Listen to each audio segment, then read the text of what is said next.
പാലക്കാട് ജില്ലയിലെ നെല്ല് സംഭരണവുമായി ബന്ധപ്പെട്ട് കർഷകർക്ക് പണം കൊടുക്കാൻ ഒരുപാട് തടസ്സങ്ങളുണ്ടായിരുന്നു. ആ തടസ്സങ്ങളെല്ലാം മന്ത്രിമാരുടെ നേതൃത്വത്തിൽ യോഗങ്ങൾ ചേർന്ന് അവർ വെച്ച നിർദ്ദേശങ്ങളുടെ അടിസ്ഥാനത്തിൽ ഇന്ന് ക്യാബിനറ്റ് കൂടിയെടുത്ത തീരുമാനത്തിന്റെ പിൻബലത്തിൽ ആ പ്രശ്നങ്ങൾ പൂർണ്ണമായി പരിഹരിച്ചു. പാലക്കാട് ജില്ലയിലെ നെല്ല് സംഭരണവുമായി ബന്ധപ്പെട്ട ഒരു ശാശ്വത പരിഹാരമാണ് ഇന്നത്തെ ക്യാബിനറ്റ് നടപടിയോടുകൂടി ഉണ്ടായിരിക്കുന്നത്. ഇതുമായി ബന്ധപ്പെട്ട് 2-ാം തീയതി മന്ത്രിമാരുടെ യോഗം ചേർന്നു. പിന്നെ PRS വായ്പ അനുവദിക്കുന്നതിൽ നിന്നും പ്രാഥമിക സഹകരണ സംഘങ്ങളെ പൂർണ്ണമായി ഒഴിവാക്കി. പാലക്കാട് മാത്രമായിരുന്നു പ്രാഥമിക സംഘങ്ങൾ. അപ്പൊ എല്ലാം സിവിൽ സപ്ലൈസിന്റെ സപ്ലൈകോയുടെ കീഴിൽ കൊണ്ടുവന്നു. ഇതുവരെ 52 കോടി രൂപ ഈ പാക്സിന് പ്രൈമറി സംഘങ്ങൾക്ക് അവർ കൊടുത്തിട്ടുണ്ട്. ആ തുക കൺസോർഷ്യം കൊടുക്കും. SBI കാനറ ബാങ്ക് കൺസോർഷ്യവുമായിട്ട് നമ്മൾ ചർച്ച നടത്തി നമ്മൾ തീരുമാനം എടുത്തിട്ടുണ്ട്. അവർ കൂടി ആ കാര്യത്തിൽ സമ്മതിച്ചിട്ടുണ്ട്. അപ്പോ അതിനകത്തുള്ള തീരുമാനം പൂർണ്ണമായി എല്ലാവർക്കും പണം ഉടൻ തന്നെ വിതരണം ചെയ്യാൻ പറ്റും. പാലക്കാട് നെൽകർഷകർക്ക് ഒരു വലിയ തടസ്സമായിട്ട് നിന്നിട്ട് എല്ലാ തടസ്സങ്ങളും നീക്കി. പിന്നെ ബഹുമാനപ്പെട്ട കേരള ഹൈക്കോടതിയിൽ സംസ്ഥാന സർക്കാർ കേസുകൾ കൈകാര്യം ചെയ്യുന്നതിനായി സ്പെഷ്യൽ ഗവൺമെന്റ് ബിൽഡർമാര്, അതുപോലെ സീനിയർ ഗവൺമെന്റ് ബിൽഡർമാരെ കുറെ പേര് നമ്മളിന്ന് നിയമിച്ചിട്ടുണ്ട്. തൃശൂർ പൂരവുമായി ബന്ധപ്പെട്ട് മുണ്ടത്തിക്കോട് ഗ്രാമത്തിലെ കട്ടക്കുളം പ്രദേശത്തെ വെടിമരുന്ന് ശാലയിലുണ്ടായ സ്ഫോടനത്തിൽ അപകടത്തിൽപ്പെട്ടവർക്ക്, അതായത് ചികിത്സയിലിരിക്കെ മരണപ്പെട്ടവരുടെ ആശ്രിതർ, അപകട സ്ഥലത്ത് നിന്ന് ലഭിച്ച ശരീര ഭാഗങ്ങളുടെ DNA പരിശോധനയിൽ കണ്ടെത്തിയവരുടെ ആശ്രിതർ എന്നിവർക്ക് എല്ലാവർക്കും 14 ലക്ഷം രൂപ വെച്ച് ധനസഹായം അനുവദിക്കുന്ന കാര്യത്തിൽ തീരുമാനമെടുത്തിട്ടുണ്ട്. ഓരോ വകുപ്പിന് കീഴിലും പ്രവർത്തിക്കുന്ന വിവിധ ബോർഡ് കോർപ്പറേഷനുകളിൽ മുൻ സർക്കാരിന്റെ കാലത്ത് നിയമിതരായി ഇപ്പോഴും തുടർന്നു വരുന്ന ചെയർമാൻ, വൈസ് ചെയർമാൻ എന്നിവരെ തൽസ്ഥാനത്ത് നിന്നും നിയമാനുസൃതമായി മാറ്റുന്നതിന് സ്വതന്ത്ര നടപടികൾ സ്വീകരിക്കാൻ തീരുമാനിച്ചിട്ടുണ്ട്. അപ്രകാരം വരുന്ന ഒഴിവുകളിൽ നിയമാനുസൃതം പുതിയ നിയമനങ്ങൾ നടത്തും.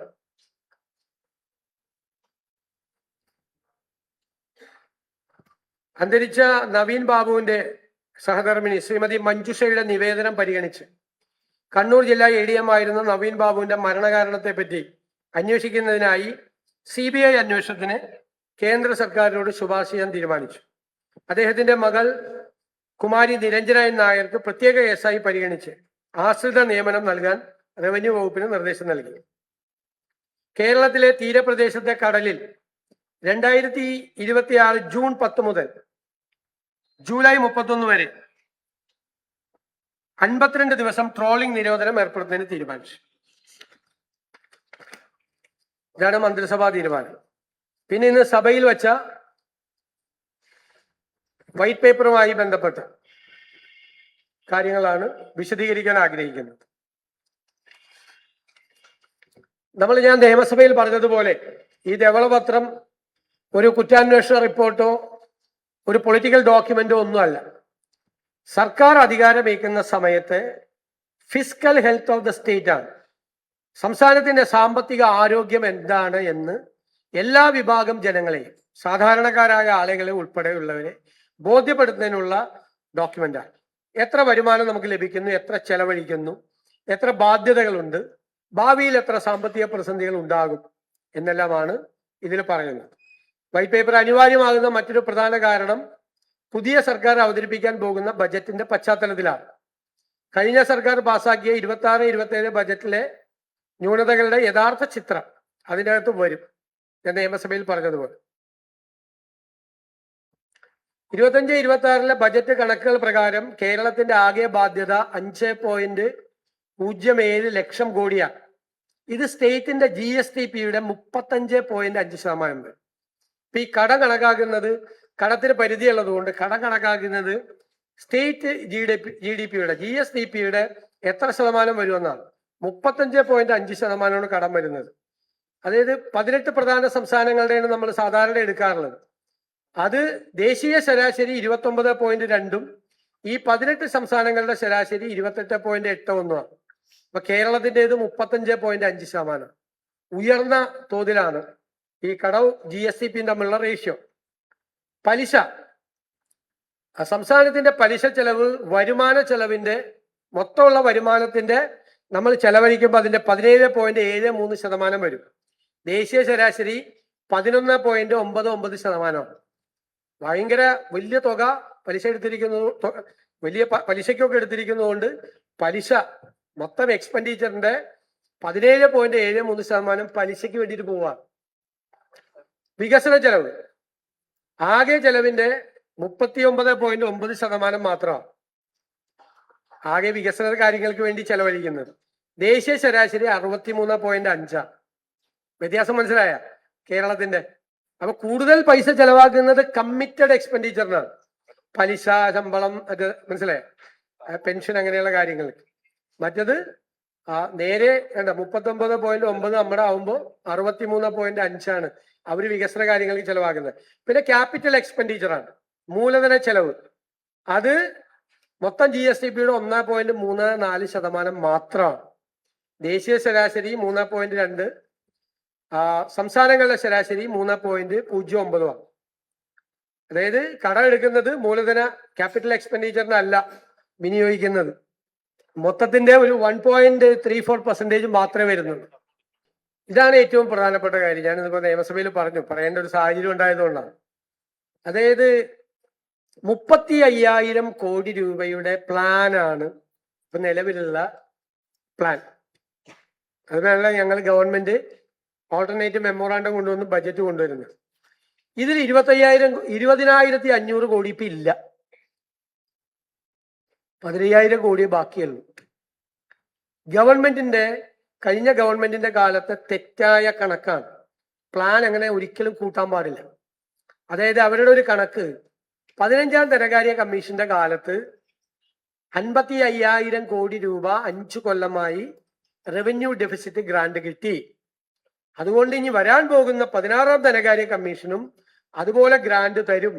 ആദ്യത്തെ വർഷം 14,137 കോടി രൂപ കിട്ടും എന്ന് പ്ലാനിൽ എഴുതി വെച്ചു. അത് കിട്ടിയേക്കാം എന്നാണ് സംഭവം. പക്ഷെ 16ാം ധനകാര്യ കമ്മീഷൻ എന്ത് ചെയ്തു? റവന്യൂ ഡെഫിസിറ്റ് ഗ്രാന്റ് നിർത്തലാക്കി. അപ്പൊ പ്ലാനിലെ 14,137.69 കോടി ഇല്ല. മനസ്സിലാക്കണം. 2, 16ാം ധനകാര്യ കമ്മീഷൻ 15 ധനകാര്യ കമ്മീഷൻ നമുക്ക് തന്നിരുന്നത് 1.92% ഡെവല്യൂഷൻ നികുതി വിഹിതം. അപ്പോ കഴിഞ്ഞ ഗവൺമെന്റ് കണക്ക് കൂട്ടി അത് 2.8 കിട്ടുമെന്ന്. ഏത് കണക്കിന്റെ അടിസ്ഥാനത്തിലാണ് കൂട്ടിയെന്ന് എനിക്കറിയില്ല. പക്ഷെ കിട്ടിയപ്പോ 2.38 കിട്ടിയുള്ളൂ. അതിൽ നഷ്ടം 5,758.93 കോടിയാണ്. ഇതിന് പുറമെ മറ്റേല ഗ്രാന്റ് കിട്ടുമെന്ന് പ്രതീക്ഷിച്ച ഗ്രാന്റ് കിട്ടാത്തത് 603 കോടി. അപ്പൊ 35,000 കോടി രൂപയുടെ പ്ലാനിൽ 20,500 കോടി ഇല്ല.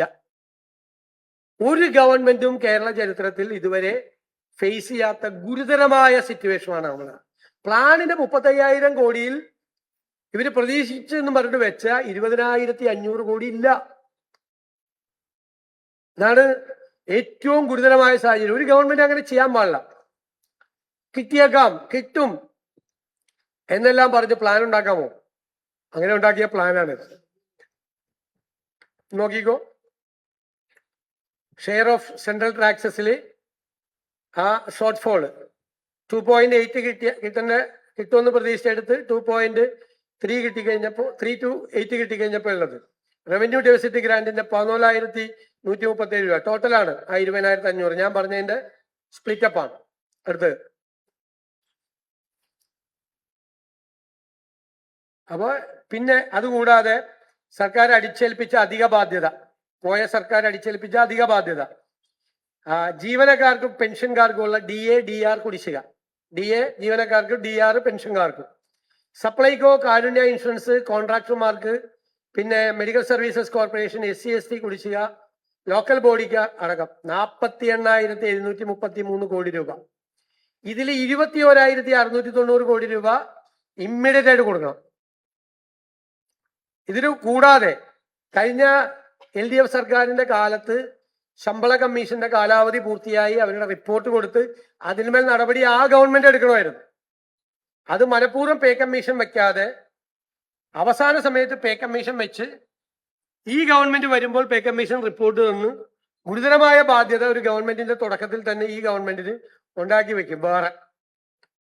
ഇത് കൂടാതെ കിഫ്ബിയുടെയും പെൻഷൻ കമ്പനിയുടെയും ബാധ്യത ഈ തുകയിൽ ഉൾപ്പെട്ടിട്ടില്ല. അല്ലാതെയാണ് ഇത്രയും ഹ്യൂജ് എമൗണ്ട് വരുന്നത്. നോക്കിക്കോ, DRES 21,670, DR എന്ന് പറയുന്ന പെൻഷൻകാർക്കുള്ളത് 14,000. ബിൽ ഡിസ്കൗണ്ടിങ് സിസ്റ്റം, ബാങ്കുകൾക്കും കോൺട്രാക്ടർമാർക്കും ഉള്ള ആ ഡിസ്കൗണ്ടിങ് സിസ്റ്റം ഉണ്ട് കോൺട്രാക്ടർമാർക്ക് പൈസ കൊടുക്കുന്നത്. അതിൽ ബാങ്കുകൾക്ക് കൊടുക്കാനുള്ളത് 3,431 കോടി. UGC DRES യൂണിവേഴ്സിറ്റിയും കോളേജ് സ്റ്റാഫിന് 1,500 കോടി. ഹെൽത്ത് ഇതും കാസ്പ് മറ്റേ കാരുണ്യ സ്കീമിന് കൊടുക്കാനുള്ളത് 2,017 കോടി. സപ്ലൈകോയ്ക്ക് കൊടുക്കാനുള്ളത് 2,893 കോടി. മെഡിക്കൽ സർവീസസ് കോർപ്പറേഷൻ 476 കോടി. SC/ST സ്കോളർഷിപ്പ് അരിയേഴ്സ് പോലും കൊടുത്തിട്ടില്ല, 377 കോടിയാണ്. പിന്നെ തദ്ദേശ സ്വയംഭരണ സ്ഥാപനങ്ങളുടെ മൂന്നാം ഗഡു കൊടുക്കാതെയാണ് പോയത്, 1982. അങ്ങനെയാണ് 48,733 വരുന്നത്. ഇനി ഇമ്മീഡിയറ്റ് ആയിട്ട് കൊടുക്കേണ്ട തുക നേരെ DAD അതെല്ലാം സപ്ലൈകോ KMC എല്ലാം ഇത് ഇമ്മീഡിയറ്റ് ആയിട്ട് 21,000 കോടി രൂപ ഇപ്പൊ കൊടുക്കണം. പിന്നെ കേരളത്തിലെ ട്രഷറിയിൽ വലിയ തുക ക്യാഷ് ബാലൻസ് വെച്ചിട്ടാണ് സർക്കാർ പോയതെന്നും പറഞ്ഞുള്ള വ്യാപകമായ പ്രചരണമാണ്. ഇത് 2015, 16, 16, 17 സാമ്പത്തിക വർഷങ്ങളിൽ ട്രഷറിയും മെച്ചപ്പെട്ടായിരുന്നു. 17, 18, 18, 19 അത് ബാലൻസ് കുറയാൻ തുടങ്ങി. ഈ ബാലൻസിൽ ഒരു കാര്യമില്ല. കാരണം വെച്ചാൽ ഓരോ സമയത്ത് വരുന്ന പൈസ. ഇപ്പൊ ഒരു 6,000 കോടി വരാൻ കാര്യം IGSTയും സെൻട്രൽ ഗ്രാൻഡും വന്നു. പക്ഷെ മെയ് 16 ആയപ്പോഴേക്കും അത് 2,000 കോടിയായിട്ട് ചുരുങ്ങി. മെയ് 16-ന് 2,212 കോടിയായി. അപ്പൊ ഈ പൈസ ഇപ്പോ വ്യാപകമായി ഒരു പ്രചരിപ്പിച്ചത്, സോഷ്യൽ മീഡിയയിലെല്ലാം പ്രചരിപ്പിച്ചത് ബാക്കി പൈസ വെച്ചിട്ടാണ് ഗവൺമെന്റ് പോകുന്നത്. അതുകൊണ്ടാണ് ഞാൻ നിയമസഭയിൽ ഉദാഹരണം പറഞ്ഞത്. ഇപ്പൊ നിങ്ങൾക്ക് ഒരാൾക്ക് ശമ്പളം കിട്ടുന്നു 50,000 രൂപ. അപ്പൊ നിങ്ങൾ എന്തൊക്കെയാണ് സാധാരണ പൈസ കിട്ടിക്കഴിഞ്ഞാൽ പലചരക്കടയിൽ കൊടുക്കണം, പാലുകാരന് കൊടുക്കണം, പത്രക്കാരന് കൊടുക്കണം, മീറ്റ് മേടിക്കണമെങ്കിൽ നോൺ വെജ് ആണെങ്കിൽ അവിടെ കൊടുക്കണം, മീൻകാർക്ക് കൊടുക്കണം, ഒരുപാട് ഒബ്ലിഗേഷൻസ്. ഇത് കഴിയുമ്പോൾ ഒന്നും ഉണ്ടാവില്ലല്ലോ സാധാരണ. പക്ഷെ നിങ്ങൾ വീട്ടിൽ ചെന്ന് മുറി അടച്ചിട്ട് നിങ്ങളുടെ ജീവിത പങ്കാളിയോട്, രണ്ടുപേരും ഉള്ളതുകൊണ്ടാണ് ഞാൻ പറയുന്നത്, പറയുവാണ്, 50,000 രൂപ പോക്കറ്റിലുണ്ട്, ഇവിടെ ഇരിക്കുന്നുണ്ട് 50, ഒറ്റ പൈസ ഇല്ല, കണ്ടാന്നേ. പക്ഷെ വാതിൽ തുറക്കാൻ പറ്റില്ല. എൻ്റെ വാതിൽ തുറന്ന പലചരക്കടക്കാർ നിൽക്കുവാണ്, പാലുകാർ നിൽക്കുവാണ്, പത്രക്കാർ നിൽക്കുവാണ്, മീൻ കൊണ്ടുവന്ന് ചേച്ചി വരെ അവിടെ നിൽക്കുവാണ് വാതിക്കാൻ. ഇതാണ് ഈ ബാക്കി ഖജനാവിൽ വെച്ചിട്ടെന്ന് പറഞ്ഞതിന്റെ വളരെ സിമ്പിളായിട്ട് സാധാരണക്കാർക്ക് മനസ്സിലാകാൻ വേണ്ടിയിട്ടാണ് ഞാൻ ഈ ഉദാഹരണം പറഞ്ഞത്. ഇതാണ് ബാക്കി വെച്ചേക്കണെന്ന് പറഞ്ഞത്. എന്നാ ബാക്കി വെച്ചാൽ മൂന്നാം ഗഡു കൊടുത്തിട്ട് പോയിരുന്നില്ലേ? ഏറ്റവും SC/ST കുട്ടികളുടെ സ്കോളർഷിപ്പ് കൊടുത്തിട്ട് പോയിരുന്നില്ലേ? സ്കോളർഷിപ്പ് കൊടുക്കാനുള്ള തുകയാണ്, അത് കൊടുത്തില്ല. മൂന്നാം ഗഡു കൊടുത്തില്ല. മരുന്ന് മേടിക്കാനുള്ള കാശ് KMCSL കൊടുക്കാൻ പാടില്ലായിരുന്നു, അതും കൊടുത്തില്ല. ഒടുക്കത്തെ വിലക്കയറ്റമാണ് കേരളത്തിൽ. 2,893 കോടി രൂപ കൊടുക്കാനുണ്ട് സപ്ലൈകോയ്ക്ക്. മാർക്കറ്റിൽ ഇടപെടേണ്ട ഏജൻസിയാണ്, കൊടുത്തില്ല. അപ്പൊ ഇത് ഈ ജനങ്ങളെ കബളിപ്പിക്കാൻ വേണ്ടി നടത്തിയ ഒരു കാര്യമാണ് ഈ ട്രഷറി ബാലൻസ്. മനസ്സിലായല്ലോ? ഇത്രയും ബാധ്യത വെച്ചിട്ടാണ് ചെയ്തിരിക്കുന്നത്. ഇത് ട്രഷറിയുടെ കണ്ടില്ലേ ആ ബാലൻസ്, ക്ലോസിംഗ് ബാലൻസ് അവസാനത്ത് നോക്കിയ 2024, 25 10 മാസം നെഗറ്റീവായിരുന്നു. ഏത് ട്രഷറി പൈസ ഉണ്ടായില്ല 12 മാസത്തില്. കഴിഞ്ഞ വർഷം 7 മാസം നെഗറ്റീവായിരുന്നു ഈ തുക. ഇപ്പോൾ ഇത് അവസാനം 16-ാം തീയതി 2,212 കോടിയാണ്. അപ്പൊ അത്രയും നമുക്ക് ഒബ്ലിഗേഷൻസ് ഉണ്ട്, ഡെറ്റ് ഒബ്ലിഗേഷൻസ് ഉണ്ട് നമ്മൾ ചെയ്യാൻ വേണ്ടിയിട്ട്. ഇതൊക്കെ വെറുതെ ആളുകളെ പരിഹസിക്കുന്നതിന് വേണ്ടി പറയാണ്.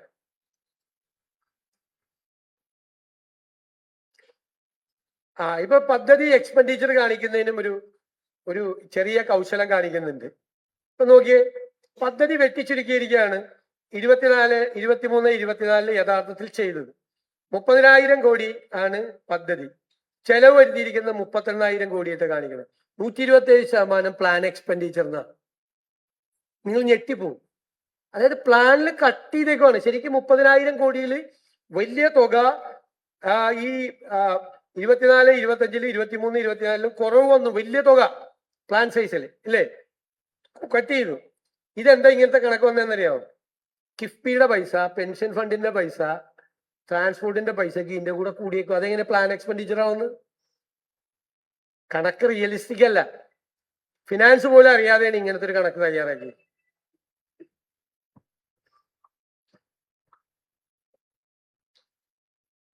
പിന്നെ നമുക്ക് ലഭിക്കും എന്ന് കരുതുന്ന തനത് വരുമാനം യഥാർത്ഥ തുകയും തമ്മിൽ വലിയ അന്തരമാണ്.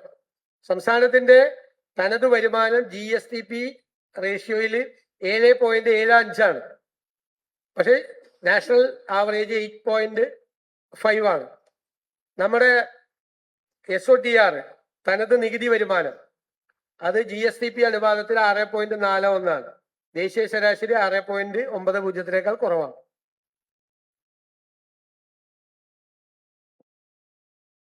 ഇനി കിഫ്ബി ഒരു പ്രതിഭാസമാണ്. അതായത് ബഡ്ജറ്റ് ചെയ്തൊരു എക്സ്ട്രാ ബഡ്ജറ്ററി ആണെന്ന് പറഞ്ഞിട്ട് ഉണ്ടാക്കിയതാണ്. എന്ത് ഗുണമാണ് അതുകൊണ്ട് ഉണ്ടാക്കിയതെന്നും കൂടി വ്യക്തമാക്കും.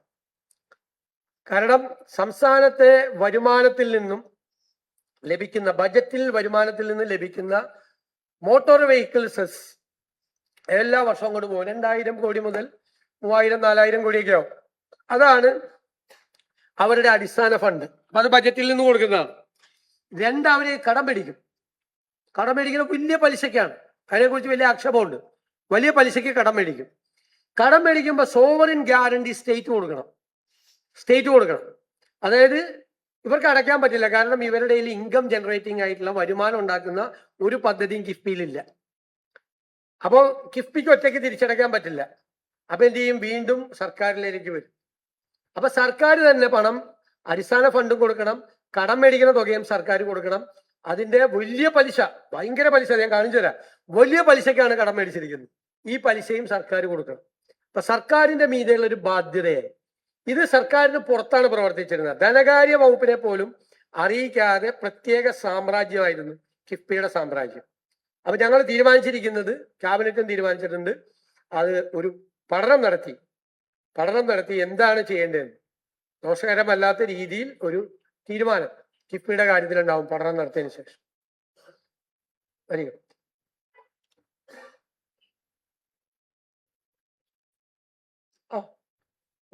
പലിശ നോക്കിയേ.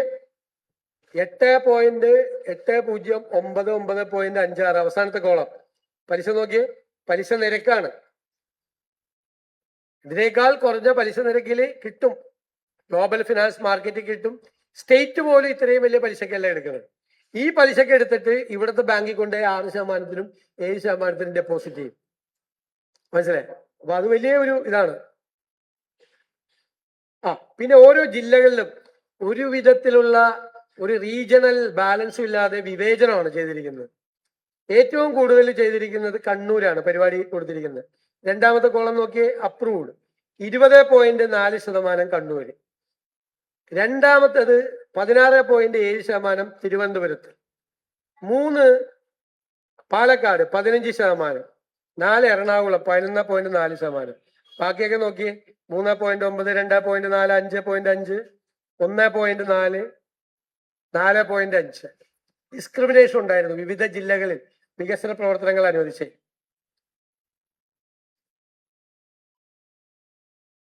ഇത് അരിയേഴ്സ് ആണ്. സംസ്ഥാന ഗവൺമെന്റിന് ലോൺ റീപേയ്മെന്റിലുള്ള സംസ്ഥാന ഗവൺമെന്റ് കിട്ടാനുള്ള പൈസയാണ് കാണിച്ചിരിക്കുന്നത്, പണ്ട് മുതലേ ഉള്ളത്. പിന്നെ സോഷ്യൽ സെക്ടറിലേക്കുള്ള ഓരോ സ്പെൻഡിങ് ഇപ്പൊ നോക്കിക്കോ. അഗ്രികൾച്ചർ ആൻഡ് അലൈഡ് സർവീസ്, കൃഷിക്ക് വേണ്ടി 2015-16 6.19 ഉണ്ടായിരുന്നത് ഇപ്പോ കുറഞ്ഞ് 3.20 2.97% കൃഷിയുള്ളത്. 15-ൽ നിന്ന് 10 കൊല്ലം കഴിഞ്ഞപ്പോൾ പെർസെൻറ്റേജ് കൃഷിക്ക് വേണ്ടി ചെലവാക്കുന്ന തുക പകുതിയായി കുറഞ്ഞു. റൂറൽ ഡെവലപ്മെന്റ് 11.10 ഉണ്ടായിരുന്നത് 5.97 സഹകരണം 0.46 0.10 ഇറിഗേഷൻ എല്ലാം കുറഞ്ഞു. പവർ 4.7 അത് മാത്രമാണ് കൂടിയിരിക്കുന്നത്, പവറിന്റെ മാത്രം. ബാക്കി എല്ലാം കുറവാണ്.